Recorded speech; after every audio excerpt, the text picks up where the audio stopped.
What's going on, guys? Today I'm reviewing Weapons, movie that I was really looking forward to, guys, ever since I saw the first trailer. I didn't want to watch any more after that, guys. One thing about me, guys, is I am a sucker for an interesting premise, guys. If you start with an interesting premise, then you probably got me hooked to go see the thing. The main thing is, can you stick the landing? And for me, guys, I really enjoyed this movie, but I think some aspects of it just didn't quite stick the landing for me. So that's what we're going to talk about today, guys. Buckle up, let's get into it.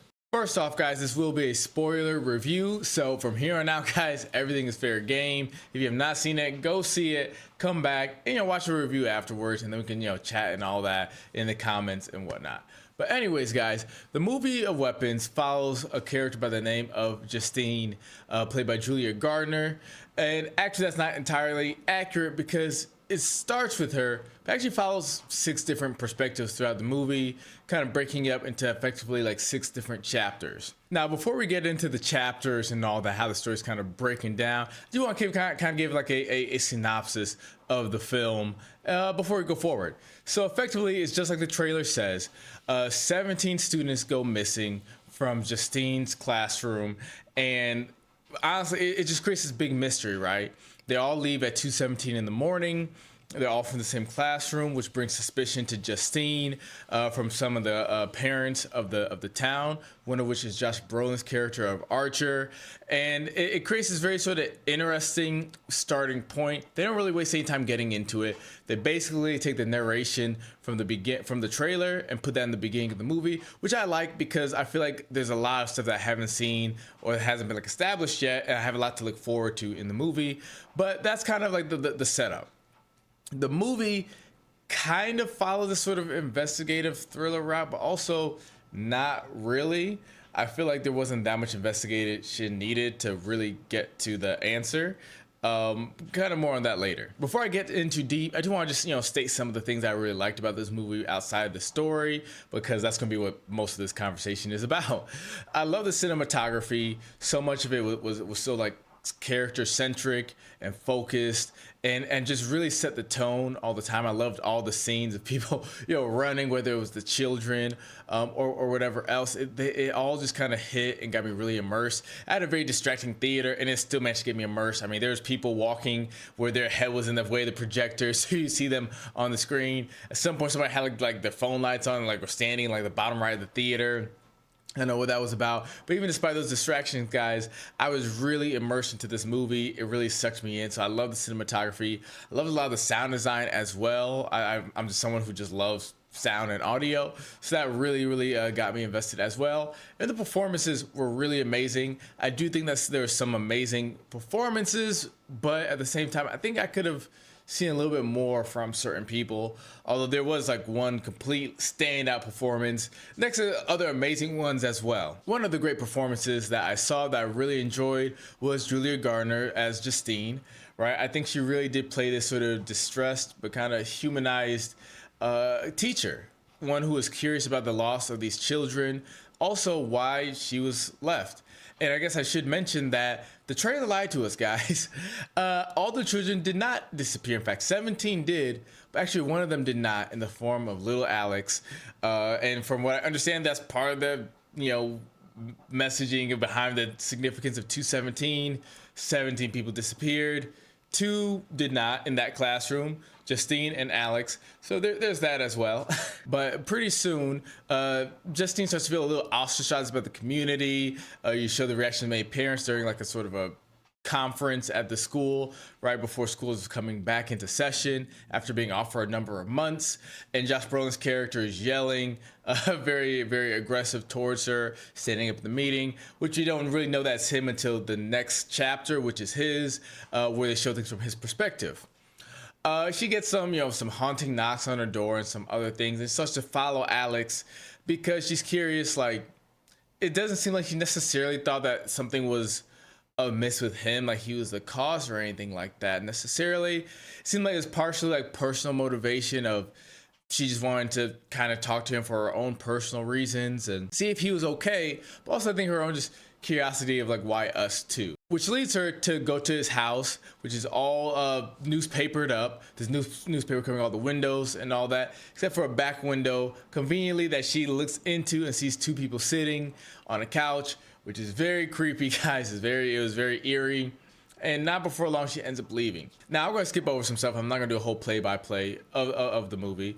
But eventually, she gets into a sort of an altercation with Archer's character, played by Josh Brolin. And eventually, the principal comes to attack her.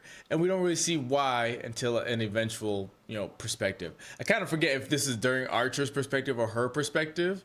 Yeah, they show a lot of things. I think it was from both of their perspectives, honestly. And I think there's an important thing to state with this very first perspective, which is that in this whole sort of thriller movie, Justine basically found the answer, or at least where the answers lied, very early in the movie, which unfortunately kind of invalidates a lot of other stuff in the movie. Maybe invalidate isn't the word, but makes a lot of other stuff redundant.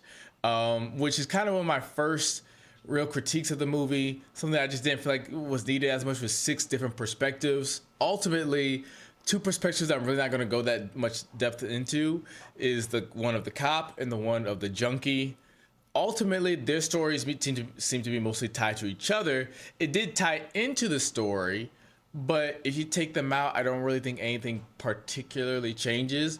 I think they have interactions with, Justine a bit as far as the cop, maybe giving a little bit more insight to the character, but even like the little bit of the expanded world that you see through the cop's eyes really just didn't seem to add much. He has a girlfriend that he's kind of cheating on.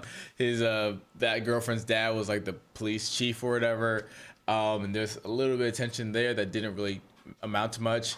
And him and this junkie just kind of had a couple interactions which were funny. Ultimately, they end up just both dying because they end up becoming weapons, basically, which we'll get into that more as we go through Archer's story. Something that I should have mentioned in Justine's chapter is at some point somebody wrote witch on her car, which, kind of makes sense. Like 17 kids disappear in your classroom. That's weird. Like, you assume that's one of the parents or families. Find out that's actually Josh Brolin's character, Archer. I know I keep saying Josh Brolin's character, Archer, but it helps me to remember. And maybe, if you guys have seen it, you kind of forgot some of the characters' names as well. I definitely did and had to look them up. But it also kind of featured as a way to allude to a future part of the story, which, big spoiler as to why all the children went missing and what was going on, is effectively there was a witch in town. There was a witch that was snatching people up, right? Hide your kids, hide your wives style, but mostly just hide your kids to feed off of their life force. I've seen people kind of draw the comparison to like Pennywise, and I could kind of see that comparison. And ultimately, that's kind of what it was in this sort of voodoo sort of themed way. This witch in the form of Aunt Gladys was feeding on the essence of these children, but also the family of Alex as well. That's kind of, a bit more forward. We don't find out a lot of ththese details till a bit later, but I did find it interesting upon like kind of going back to my memories after watching it. It's like, oh yeah, like witch, like there was a witch. It's one of those things that's like, if you don't pick it up, it doesn't change a whole lot, but at the same time it's like, okay, that's a nice little foreshadowing. Switching back over to Archer's perspective, in the midst of graffitiing Justine's car, he also made time to look for his son Matthew, who ended up leaving at the same time as the other children. He wrote a line on a piece of paper to follow the trajectory of where Matthew ran, and here's why I say there's not much investigating. He did that with one other house.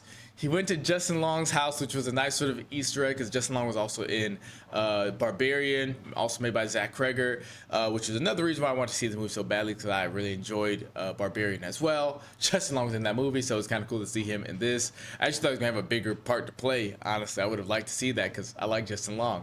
Either way, he goes to their house, says, hey, can I see like the footage and all that? The mom says no at first, catches Justin Long.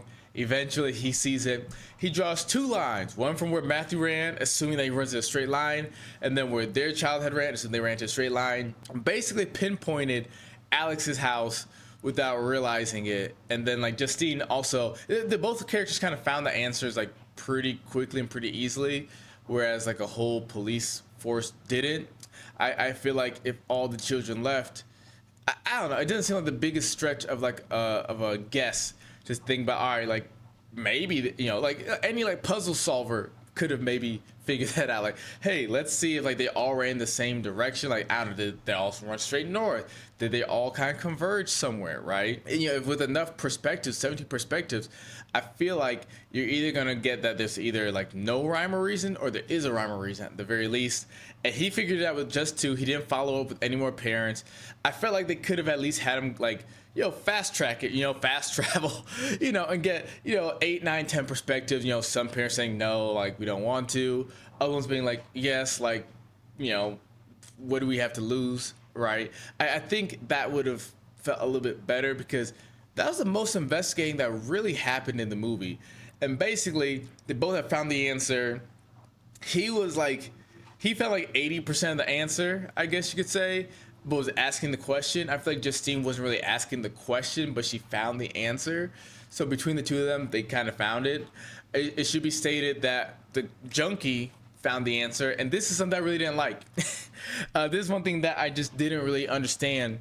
Probably like the biggest thing that just felt like not thought out to me as to like how it came about is that the junkie, for some reason, of all the houses in the town or the city, decided to go into that house, the house of Alex's, saw the parents sitting, saw the kids in the basement and all that, right? That felt like a stretch to me.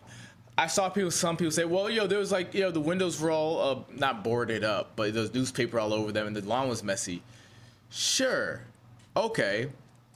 That doesn't explain why, like how he found that house though, right? If there's 50,000 houses in that, I don't know, city or whatever, I don't know, however many it is, right? How does he randomly get to that one? You know what I mean? Like, to me, that just didn't really make sense. And it also, to me, was like worse because ultimately, like, he went to go tell the police about it. He ended up finding the cop that he's had issues with.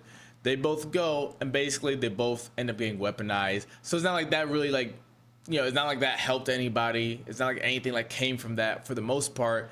It was kind of like a like, I don't know, it kind of resolved itself. Like, it started and stopped before it really, like, spread to anyone meaningful in the story. Anyways, going back to Archers, I'm probably only going to talk about those other two perspectives as it relates to some of the other people's, or how it doesn't really matter that much. But anyways, going back to Archers, him and Justine were arguing at a gas station, and here comes Benedict Wong's character of the principal, Marcus, running at Naruto running, although I think there's no real correlation to that, or no direct relation at least to this movie and Naruto running, according to just what I've seen. But regardless, Naruto running towards Justine, and Marcus has his own chapter, which basically comes to him just following up on Justine's claim of like, hey, I think something weird is going, maybe we can make a house call or whatever. By following up, he meets Aunt Gladys, who eventually sees that he's a little too nosy, basically takes care of him by invading his house with his partner, and ultimately turning him into a weapon to kill his partner, and then go after Justine to try to take care of her as well. So there's that. But ultimately, that was like the most of Marcus's perspective. Seemed like a good guy, trying to just keep the peace between the parents and Justine, and still wanted to check in. After all, little Alex has been through a lot, and ultimately he got hoed. Like, that was the main thing of his story. He got hoed. We saw who the real antagonist was, I feel like, for the first time, like up close, and kind of understanding just this sort of individual of Aunt Gladys more. So I do think that his story had a bit more relevance to it. Do I think it was completely necessary? I think they still could have done it without his character. And I don't want to say like, just get rid of the character, but I don't know if he necessarily needed a whole chapter dedicated to him. Ultimately, they find him at the gas station. Justine gets in her car, drives away. He gets hit by a car. That is Marcus, and dies. Josh Brolin's character eventually goes at some point like, hey, it's like he was weaponized. That's it. That's why it's called Weapons. They're being weaponized. These people, like heat-seeking missiles to hit targets, right?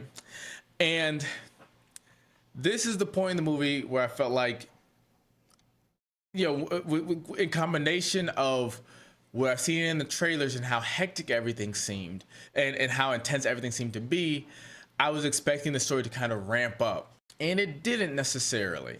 After the first two chapters, which to me were by far the most interesting, we have Marcus's perspective of why he did what he did, which definitely shed light on the story. The next two of the cop and the junkie, I may have gotten the order mixed up if I'm being honest, but the story of the cop and the junkie ultimately just didn't do much for the rest of the cast. And then we have little Alex. So I feel like at the very least we could have cut out those two perspectives. And I should mention, guys, that there's a couple other things I'm going to rapid fire off later on, but yeah, this is a weird movie to break down while trying to have a full discussion about it, because there's so many perspectives that tie in and kind of overlapping from different perspectives. So I just wanted to throw that out there if I'm kind of jumping around. As I talk about the sort of final chapter of the story, there's still gonna be more to talk about after, just how some of these things come across and certain aspects within these chapters once you kind of see the story as a whole. I'm going to kind of break this more with like Alex and Aunt, what's her name? Aunt Gladys. I was about to say Aunt Justine, but that's Julia Gardner's character. And Aunt Gladys as well. And just kind of like everything that's going on. You know, obviously she's a witch, as I've already stated, but just what was going on. So here we go. Effectively, from what I can tell, Aunt Gladys is not his real Aunt Gladys. That's important because basically he's living life normal, a kid kind of being bullied. He's bullied by Josh Brolin's son. I heard some people say like the whole class seems to be rude to him. I don't think that's necessarily the case. I think, kids laugh when something funny kind of happens, but it seemed like mostly just Josh Brolin's son's character was the one kind of bullying him. And kind of tough day, but he has a loving family. The dad seems really genuine and caring and kind, as well as the mother, and they let him know, hey, your Aunt Gladys is going to be staying with us. She's really sick, this and that. And they also say that they haven't seen her for 15 years. Now, at this point, like, I had remember hearing that they hadn't seen her in 15 years. But also, at some point, I couldn't remember when. But there's like another time frame that seemed like it didn't match up. And I watched some videos. It seemed like Aunt Gladys had said that she hadn't seen Alex since he was a baby. And Alex is like in elementary school, so he can't be more than like 10 or 11 at the most. I don't think so. I think it's probably close to like 8 or 9, if I'm being honest. So I think that discrepancy, and also the parents being like, the dad saying like, yeah, we don't really know her that well. I don't even know if your mom really knows her that well. I think was supposed to be like, tell the audience like, hey, this isn't really his aunt. This lady is just some crazy person, not just a crazy person, clearly a witch of some kind, some sort of voodoo witch. It wasn't completely clear at first. Like I kind of was thinking like, okay, so maybe it's just like a distant, relative. But I think also it was said like at some point that's his aunt, and that maybe it might also be the wife's aunt. Maybe I really don't remember that, but I saw that in another video. Let me know, guys, if that was actually stated or not in the comments. Either way, she comes there. Looks very strange, looks very beaten up. She's sick. I don't think they really specify the sickness all that much, but she's sick with something. She ends up, long story short, turning the parents into weapons and using that against Alex, saying, hey, if you don't want me to hurt your family more, you gotta do exactly what I say. You gotta feed your parents and do all this other sort of stuff. He's clearly scared. He's not in control, so he does what she says. And ultimately, guys, I think the movie tries to tell us that she's a parasite. She's feeding off of their life force, I suppose. It wasn't direct, but they allude to it. The class, Justine's class, learns about parasites on the TV in Benedict Wong's apartment, or Marcus's apartment. There's a whole thing about the ants and cordyceps, the whole Walking Dead thing, and parasites and all that. So it seems like she's kind of just naturally feeding off of the energy of these people that she has kind of attached to her now by living in this house. That's not enough for her though. So she tells Alex, hey, I need you to grab me something personal from all of your friends at school and then, bring it here, which is why the kids go missing. Once you understand that, you say, okay, so we understand like what's going on. That's pretty much like the whole story. And I felt a little disappointed with that. I think it felt kind of small scale for just how cool this mystery started and like how I guess it wasn't like a huge thing, but it's like 17 kids go missing at the same time, running in the exact same way, just so bizarre. And I think with the story like weapons and just some of the things visual that I saw, like Wong's character running the way that he did and some of these other people, and also just seeing like, the collection of Justine's hair at a certain point for the ritual, among other things. I guess I should detail the ritual. I'll do that in a moment. Seeing how the parents were moving so freakishly, and other stuff. I thought that there's something bigger. I thought that maybe like the parents were gonna get turned into something, or people in town, or that these were gonna be used more in a more weaponized fashion. I thought that there's more weaponization to be seen. We only really see it in like 4 or 5 instances. The point is that I was kind of expecting something like bigger in the finale, or at least like the story to build up to something. And I think I started to lose faith in that when I realized that they weren't really investigating, that I didn't feel like the story was building vertically as much as more so horizontally.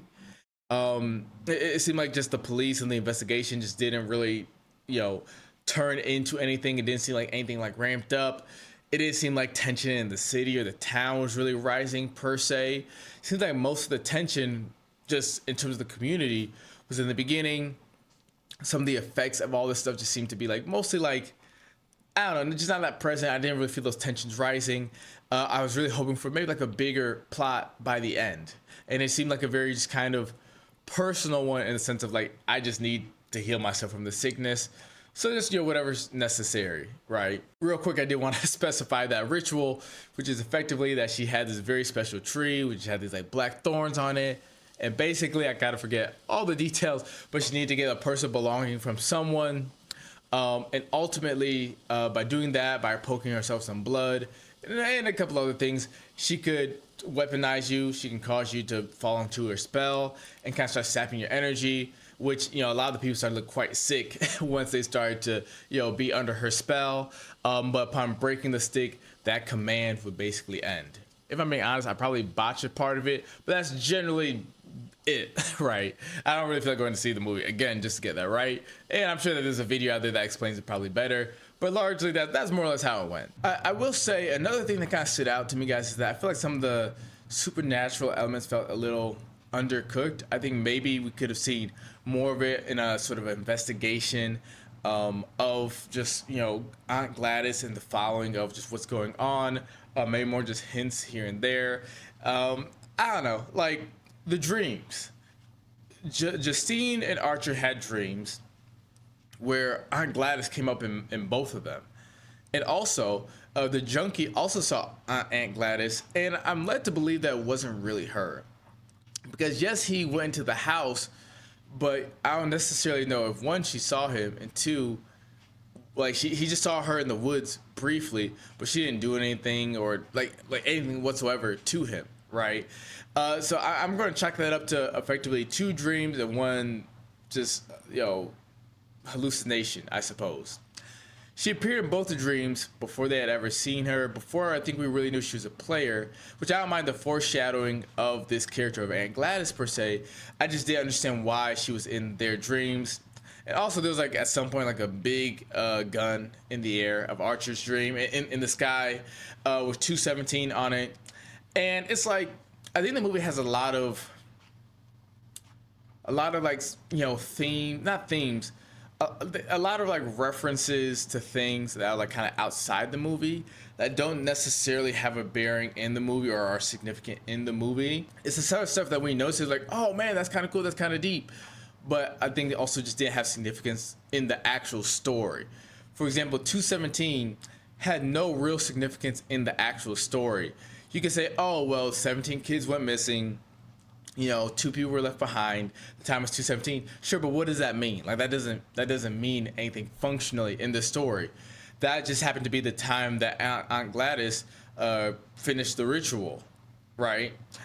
So I feel like certain things like that, like the supernatural nature, some of these things were a little just undercooked in that way. Like some of the things that we thought were going to be really significant just weren't, And I feel like that's kind of a missed opportunity, especially when 2 of the perspectives feel like kind of like a waste of time. And ultimately, I don't know if this sort of 6-chapter structure was the best for the movie. I think you could just had a normal movie with just scenes, maybe following certain characters at certain points, but primarily following Justine and then maybe some of Alex towards the end to shed some light on things, right?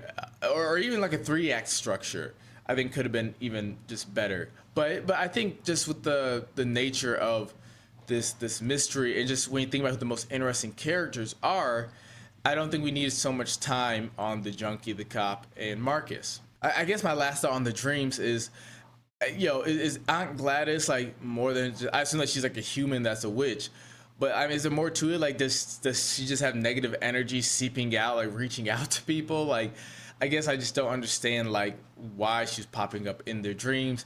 I think that's something that could have been explored a little bit. I think even if she was maybe targeting Justine a bit more for some reason, if that was some significance to her also being like, the teacher in the classroom or whatever, like I think there could have been more to that, more significance to why she had a dream and why Archer had a dream. And it just seemed like, they just did. And ultimately, like, she just appeared for just, I don't know, I guess just general magic reasons, I suppose. So yeah, I don't know, that just didn't, I feel like that was a little undercooked to me. Hey guys, editor Joel here. Real quick, one thing that I thought about that I think kind of just goes into the whole, the whole magic being undercooked thing, the whole, voodoo and all that, is that one thing that I didn't understand, which was one of the most like stressful, scariest moments of the entire movie, was when Justine was outside of Alex's house earlier in the movie, and his mother, Alex's mother, came out in a super freaky way out of the darkness of the doorway. Super well shot, super amazing. She has like these giant scissors. She approaches the car, comes in from the back, out of view, from the trunk, which was terrifying. Then you think, oh, Justine's about to fight for her life or something. And she ends up snipping her hair, right? And I think this is where some of my confusion on the ritual comes in, because from what I understand, by taking a person's personal belonging, you can make them a weapon by doing that. That's what she did with the ribbon for Marcus. That's what she did with the names, name tags of the students, right? She has the hair of Justine. So I guess I just didn't quite understand why she didn't at some point just turn Justine into a weapon. I don't think that really like made sense to me. Very soon after Josh Brolin's character kind of, I guess, got by her, she turned him into a weapon. So it's pretty quick. Like, I can understand maybe not doing it right away, because like, I don't know, they don't seem to be the best at autonomy and stuff once they become a weapon, although the father did still go to pick up the son, Alex, at some point, at least show up like during the investigation. And she said that the father had a stroke or something. But I don't really understand why she didn't make Justine a weapon at some point, right? Like, I think maybe like during Marcus's scene, she like wrapped the hair of Justine around the twig and sent him to go, kill Justine. So I guess it could be a way to like target them as well. But could she not have just controlled her, and that would have been a little bit more, foolproof? I don't know. Maybe there was a time limit as to when you got it. They had to activate, which doesn't seem like it. Well, I don't know. Maybe. I was thinking about like the students, because she activated them more than once, but I guess maybe once they're under the spell. Maybe there's not a time limit. I don't know. This is all speculation. Things that we just don't really have an answer for. And I don't need all the details of the magic. Like, I don't need everything to be explained in a horror movie per se.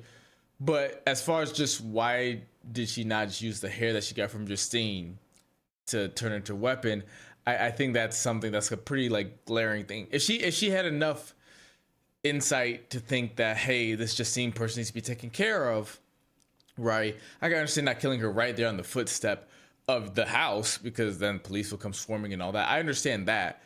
But once she had left, why not do that? You know what I mean? Like, once you send Marcus to go get her, why not just, not go all the way to Marcus and, you know what I mean?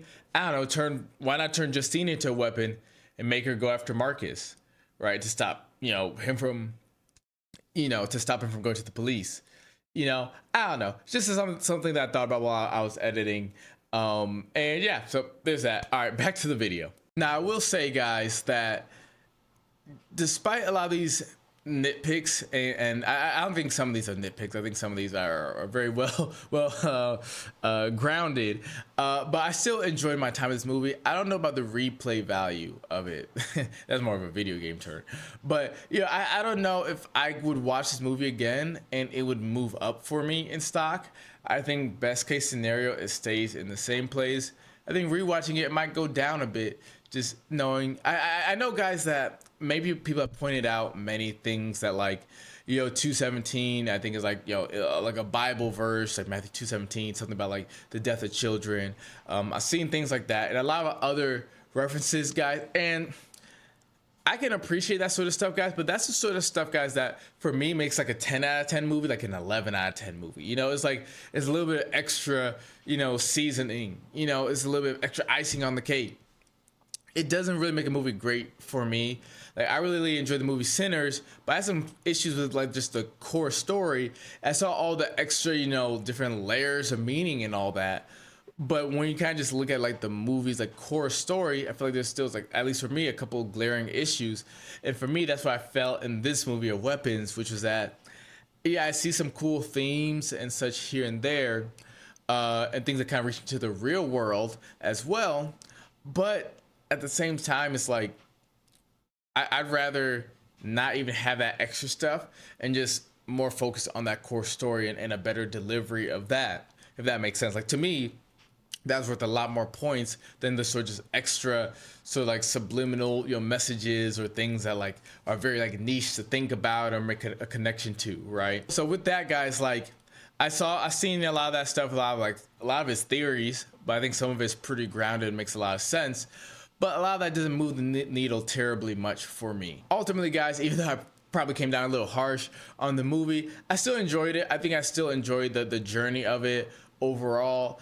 I think I enjoyed the first half more, and I think I was still ultimately disappointed in the ending and some of the later chapters of the movie. But there's still stellar performances. I love the cinematography. I love the some of the music, and it was really phenomenal.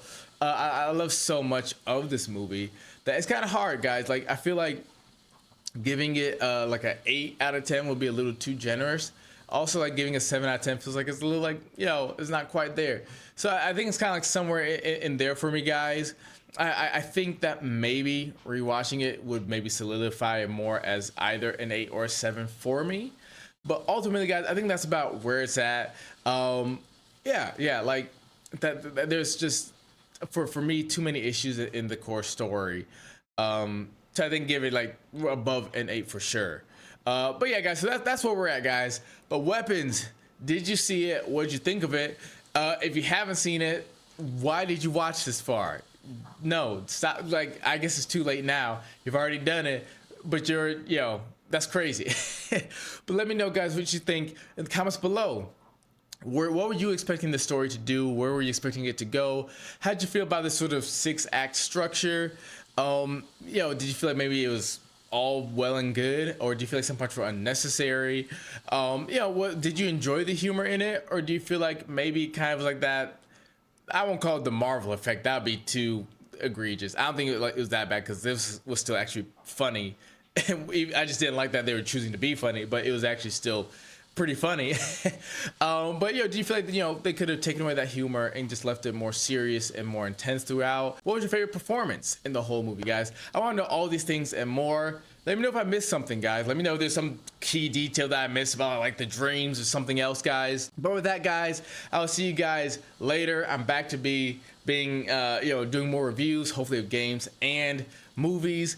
And yeah, guys, I'll see you guys in the next one. So take care and peace.